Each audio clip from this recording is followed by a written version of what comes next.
Andrej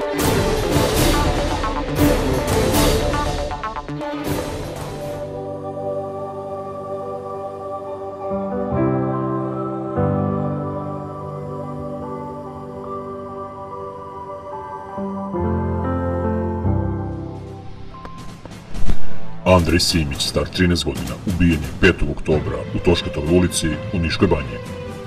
Prema dostupnim informacijama, Andrej i njegov drug MM, star 13 godina, posvađali su se u dvorištu ispred kuće, a potom popeli na potrovlje, gde je MM kuhinskim nožem naneo Andreju povrede po glavi i vratu, od kojih je na licu mesta iskrvario.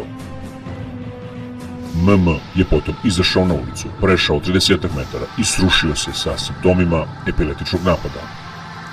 Njegova baba, koja se u to vreme jedina nalazila u kući, pozvala je pomoć komšije, koji su obavestile majku MM, koja je pozvala hitnu pomoć. Ekipa hitne pomoći zatekla je na ulici MM i počela da mu pruža pomoć. Ali im je onda jedan od komšija rekao da je u kući još jedno dete, ali mrtvo.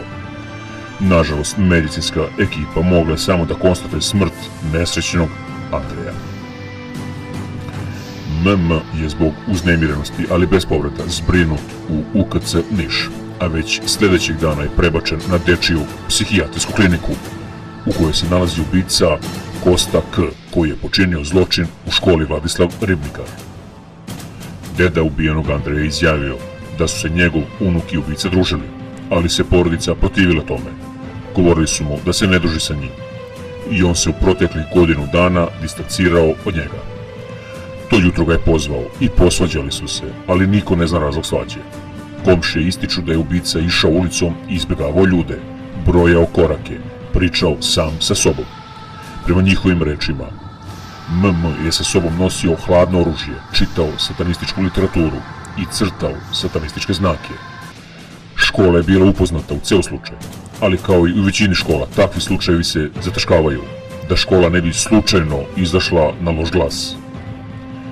Sa ubicom niko nije hteo da se druži, sem Andreja, koji je pokušavao da mu pomogne. Nažalost, njegova dobrota i dečija naivnost koštala ga je života.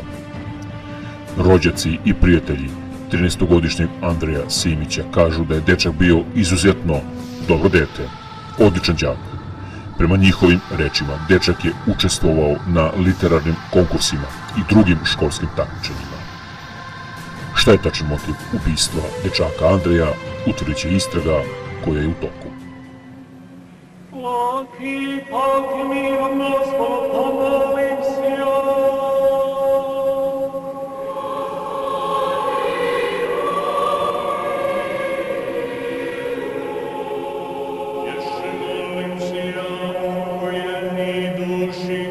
Usopšago rabavo, jo ježe prostiti se jemu sjakom pregrešenju, voljno može i nevoljno.